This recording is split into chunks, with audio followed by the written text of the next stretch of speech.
warahmatullahi wabarakatuh।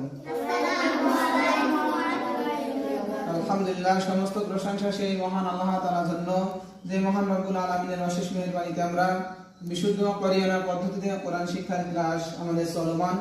আল্লাহ তাআলা আমাদের পবিত্র কোরআনুল কারীম শিক্ষা করার মতো তৌফিক দান করুন, আল্লাহুম্মা আমিন। যাতে আমরা নিজের জীবনকে গড়তে পারি, পরিচালনা করতে পারি, সেই তৌফিক আল্লাহ তাআলা দান করুন, আল্লাহুম্মা আমিন। আমরা বিশুদ্ধ কোরআন পড়তে হলে 7টি বিষয় জানতে হয়। এই বিষয়গুলো ক্লিয়ার হয়েছে: হুরুফ, হারকাত, তানবিন, সুকুন, তাসদীদ, মাখরাজ, তাজবীদ। 7টা বিষয় ক্লিয়ার হয়েছে। আমাদের হুরুফ পরিচয় চলতেছে, অক্ষর পরিচয়। কি চলতেছে? অক্ষর পরিচয় চলতেছে। এই অক্ষর পরিচয়ে আমাদের 4টা অক্ষর হয়েছে। কয়টা অক্ষর হয়েছে? 4টা। আলিফ, মিম, লাম আর নুন। 4টা হরফ হয়েছে। 4টা হরফ হয়েছে না? তাই আমরা 4টা শিখেছি। এই 4টা হরফ আজকে আমরা বোর্ডে শিখবো। কিসে শিখবো? বোর্ডে শিখবো। তাহলে আমরা একটু পড়ি। অক্ষর পরিচয় এখানে শুরু উচ্চারণ জানা শুদ্ধ হয়। অক্ষর পরিচয় এখানে শুরু উচ্চারণ জানা শুদ্ধ হয়। উচ্চারণ শুদ্ধ না হইলে সবের জায়গায় গোনা হয়। উচ্চারণ শুদ্ধ না হইলে সবের জায়গায় গুনাহ হয়। উচ্চারণ শুদ্ধ হওয়া লাগবে, তা না হলে সবের জায়গায় কি হবে? গোনা হবে।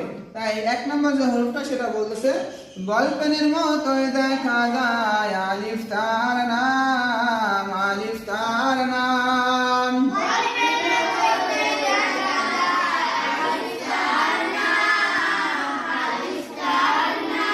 কিসের মতো দেখা যায়? বলপেনের মতোই দেখা যায়। তার নাম কি? আলিফ। তার নাম কি? আলিফ। তার নাম আলিফ। বলপেনের মতোই দেখা যায়, তার নাম হচ্ছে আলিফ। তাহলে একটা দাগ হলে সেটা হবে কি? আলিফ। সেটা হবে কি? আলিফ। এখন বলতেছে, বলপেন যদি না থাকে খাড়া দাগের নিচের দিকে ডানে টান, আলিফ তার নাম, আলিফ তার নাম।